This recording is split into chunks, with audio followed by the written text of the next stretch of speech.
Now, these are the various definitions that one has to understand in GST. And this type of theory examples are there in the objective and also in short answer questions. Now, business definition that we have also seen in semester 5 in income tax, it is same. It is inclusive. Friends, understanding any law, the definitions are of two types: inclusive definition and exclusive definition. Inclusive definition means whatever is given on the paper, which we see as a definition, that list is not complete. There are many more unending, infinity number of items could be added in the definition of business as and when government thinks so, because this is inclusive definition. Whatever is given to you is just example, and that's why always in inclusive definition you will always find the last word is etc, etc. So that etc could be anything on the lines of items and examples given or words given in that definition. So business is inclusive definition. It includes trade, that is buying and selling of goods. Commerce, all the commercial activities which are we have seen in FYJC aids to trade, that is warehousing, banking, and transport, and so many other activities. Manufacture, it is buying something and making something out of that and selling that a different product than that of the goods bought as an output, and that is called manufacture, where something is bought and something different is manufactured and sold. Adventure, any single transaction where a person is actually having intention to make profit, and that is in the name of, say, trade or commerce or manufacture. That is adventure in the name of trade, commerce, and manufacture, and that is also called as business. Now, consideration.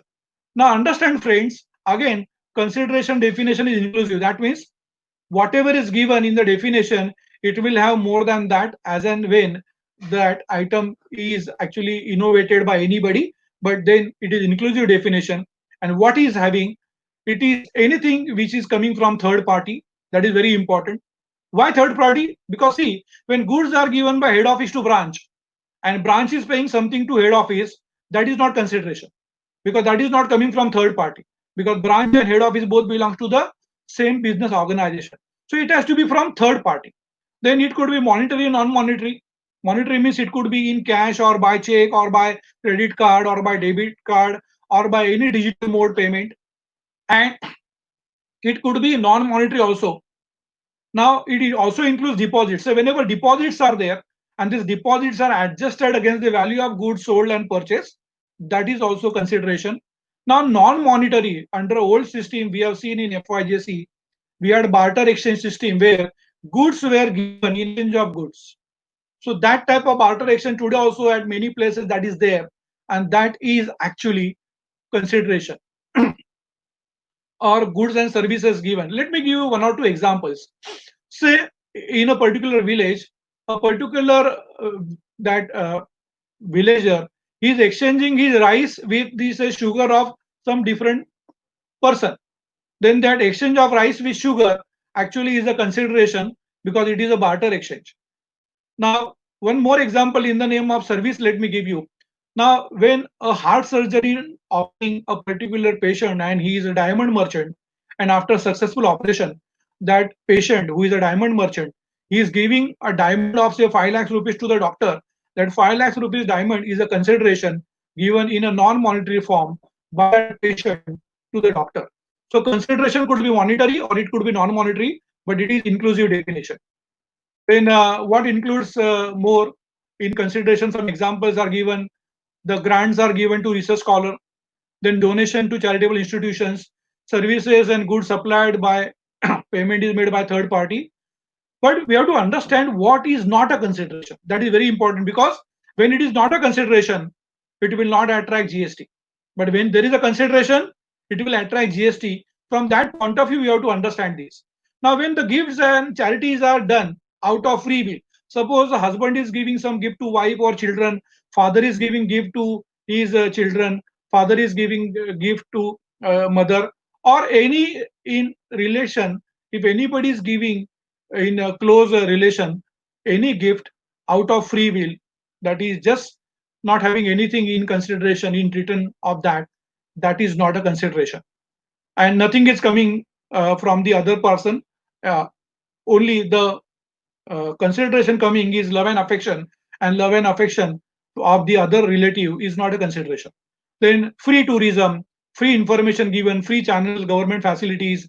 For example, any patient is going to government hospital and there he is getting free treatment. So that is not a consideration. So anything of that sort is not a consideration. Then government grants to researcher without any obligation on the part of researcher. The fines and penalties also is not a consideration. Refundable security deposit is not a consideration because it is to be refunded back.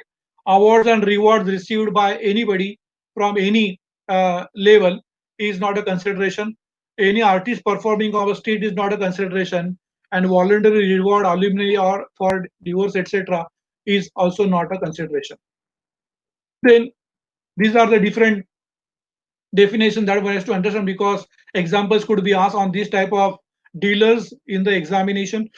Electronic commerce operator, it could be any digital electronic operator like say Amazon or say Snapdeal or any electronic commerce operator for that purpose. Then aggregators like Uber, Ola, Swiggy, Zomato, etc., and compulsory registration is there. Now, what is goods? Goods means every kind of movable property, even intangible. Intangible means even if you can't see it, that movable property is called as goods. Actionable claim, growing crops, grass and things forming part of the land, but then they will be supplied after they are actually taken out from the land. They are served, and it excludes money and securities.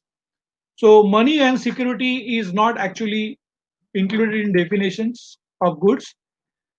GST is applicable to entire territory of India, including that Jammu and Kashmir, I say, but that is applicable to the students of 2021 from their exam point of view. But now it is applicable to Jammu and Kashmir. Plus, it is applicable to all union territories. Non-taxable supply. Now, this two particular goods, alcoholic liquor for human consumption and petroleum products, they are out of GST now because government is thinking to bring them in the purview of GST. It will take time because that proper share of state and central government is to be worked out. But till that time, this is out of GST. That's why every government, every state government is having their taxes on the alcoholic liquor petroleum products. You could see that in this COVID corona crisis, every state government had imposed a definite percentage of taxes on that alcoholic liquor, and it was manifold in the state of say Maharashtra, Delhi, and so many other states, because GST is not applicable as of now. So that state government is empowered as of today to levy taxes on these types of taxable supplies, but they are not part of GST in today's date. Now, these are the different categories of person that one has to understand. In person, we have individual, HUF, company, firm, limited liability partnership, association of persons, body of individuals, any corporation, any body corporate, any cooperative society, a local authority. This we have seen in direct taxes, income tax is same for you of your third year of BCom or BAF or any commerce degree for that purpose. It also includes central government, state government, any society registered under Maharashtra Society Registration Act 1860, a trust, and every artificial juridical person which is there because of statute passed in